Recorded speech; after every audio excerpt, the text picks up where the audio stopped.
Next short topic, next little bite topic. I want to talk about the idea of being the parent and the child in the same body. So I developed this form of self-talk maybe like a year and a half, 2 years ago at this point, that really has helped me out a lot, and also kind of helped me think about what the mind is in terms of us being the parent and the child in the same body. Everything that child is feeling is being felt by that consciousness. So your ego is feeling something, but your ego is not conscious of whatever's happening, which is why you might consciously know that something is the case, but for whatever reason, your emotions are telling you different. It's like, yeah, I know this, but it doesn't help me. I feel this way anyway. Why do I feel this way anyway?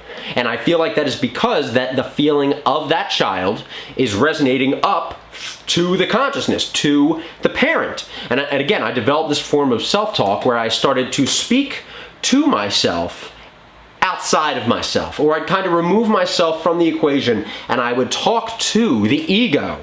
And you call yourself by name, call that ego by name, because the ego knows itself as Matthew. So when I call it Matt or Matthew, usually my full name, because it's got more like, it reacts to it more. It has more of a gut reaction to it. So once that happens, I speak to it. And I felt myself speak myself into existence. It's like you talk to it, it resonates up through you, and you feel it come up through your consciousness, and you felt yourself speak yourself into existence. And it's incredible. And so the idea of the relationship that you have with yourself is reflective of the relationship that you had with your parents. And then it's almost like the way that they taught you and raised you, you start teaching and raising yourself. And then there might come a time, it's like, all right, so I've heard this saying that you are not responsible for the trauma that happened to you as a child, but it is your responsibility to heal, which I am not necessarily debating whether or not I think that's true. But I do like the idea of it's in your hands now. You know, you need to try to kind of be conscious about it. You need to start healing that inner child, because that inner child is that ego, and that source of it is going to resonate up through your consciousness. And then how do you deal with the child? How do you deal with yourself? Do you deal with yourself through force? Do you try to force yourself, or do you try to love yourself and put yourself into context for yourself? And again, if there's like a parent that raises a child through force, and then eventually the behavior of the child stops, but it doesn't necessarily get dealt with, it just gets repressed. It's almost like the child stops exhibiting signs of the toxicity around the parents, because they don't want whatever negative reaction or egoic reaction the parents have, because that shit rolls downhill. And so eventually you grow up to dealing with yourself that way, and then eventually dealing with your own kids that way. And then your ability to step into the cycle and break it is incredibly powerful. And you also think about, I want to draw a parallel between how conversations are like that as well. A conversation between two people, an argument, you're passing back this energy back and forth. Your ability to stop that and stop it from going outside of yourself and catch it is incredibly powerful to the greater good of the conversation. Great. What else? And I think about the parent and the child as ultimately just being a metaphor for the ego and God, or the devil and God. And how, like, when you're younger, the parent kind of wants to be, the child kind of wants to be the parent.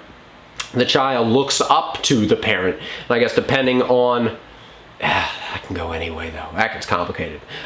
So yeah, the idea of the ego, oh my god, I'm fucking rambling at this point.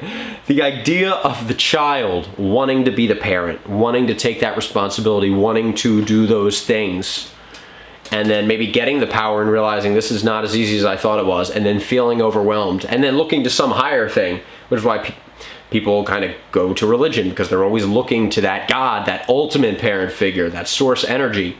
I guess depending on how well they know that source energy or God to be, or how well they know that parent to be.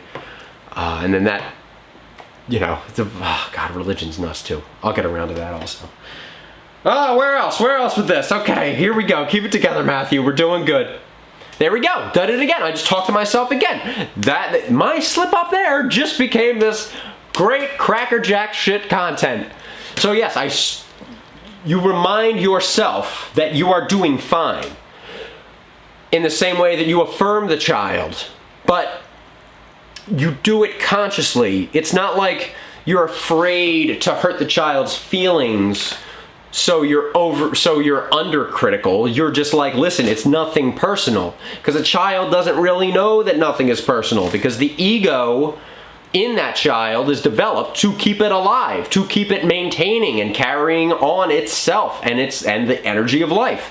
And it's almost like once something is incredibly egoic, it starts acting out of force because it feels like it feels like it's not good enough to get it any other way. So that's where you get a litany, whatever the word is, of just negative behavior. Yeah. And then if that ego grows up, if that child grows up without ever dealing with any of that, then you just become a toxic adult. And and again, the cycle continues. So just breaking that cycle is difficult. Oh yes, again, so as the devil, God, child, parent, we are also, in the same way that we are the child and the parent in the same body, we are also the devil and God in the same body. It's like that brand new album, The Devil and God Are Raging Inside Me. After I found the path, I was like, oh, that's brilliant. It's perfect. Of course we are. Of course the devil and God are raging inside of us. It's like what holds us up. You think about it like you're trying to balance itself. And, if it's like both sides know almost that they could completely take each other over. In some sense, the devil, or God knows, it can infinitely destroy the devil. It can completely destroy form, but then we wouldn't be able to exist because we need that balance. And in the same way that the devil can completely devour its environment and completely consume everything, it's going to have no substance. It's not going to have any ground to be able to live on. So it always just really comes back to that balance in order for us to exist at all. This is another good one. Yeah, I'm gonna cut this one off here. This was fun. So yeah, as before, how do you see the relationship of the child and the parent contained in the same thing exhibited anywhere else in society or the world? Because obviously, you see that you could... Yeah, so I'm not going to go much further. There you go. You're welcome. 3 videos today. I'm happy with that. I am happy with that and content. Yeah, my parents are just getting back too, so I'm back in the garage. I want to cover a song too. I'm going to get back to covering songs because, I just totally changed the context of this channel for anybody that come here that was for me originally doing songs. Anyway, love you guys. I'll see you soon. Good night.